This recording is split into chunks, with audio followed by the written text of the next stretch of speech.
తులసి ప్రతి ఇంట్లో ఉండాలి. తులసి యాంటీబయాటిక్. ఉదయాన్నే లేచి స్నానం చేసి తులసికి ప్రదక్షిణం చేసి ఒక గ్లాసు నీళ్లు పోయకుండా ఏ పని చేయకూడదు. ఏ పని ఫలించదు. తులసి కటాక్షం ఉంటేనే మనకు అన్నీ ఫలిస్తాయి. విష్ణుమూర్తి ఆవిడ పాతివ్రత్యానికి మెచ్చి ఆవిడకి ఇచ్చినటువంటి వరం అది. అందుకే రాముడికి తులసి దళాలంటే చాలా ఇష్టం. విష్ణు ఆలయాల్లో ఎక్కువ తులసి దళాలు వాడతారు.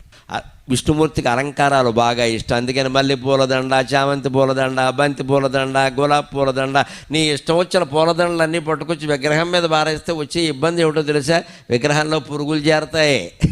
విగ్రహంలో పురుగులు చేరతాయి. పువ్వుల్లో పురుగులు ఉంటాయి కదా, విగ్రహంలో పురుగులు చేరతాయి. ఆ చేరినటువంటి పురుగులు విగ్రహానికి హాని చేస్తే అక్కడే చనిపోతాయి, అక్కడే కుళ్ళిపోతాయి, రకరకాలుగా అవుతాయి. ఆ విగ్రహానికి పట్టిన మురికి మొత్తం పోవాలి అంటే విష్ణుమూర్తి ఆలయాల్లో తులసిమాల తప్పకుండా వెయ్యాలి.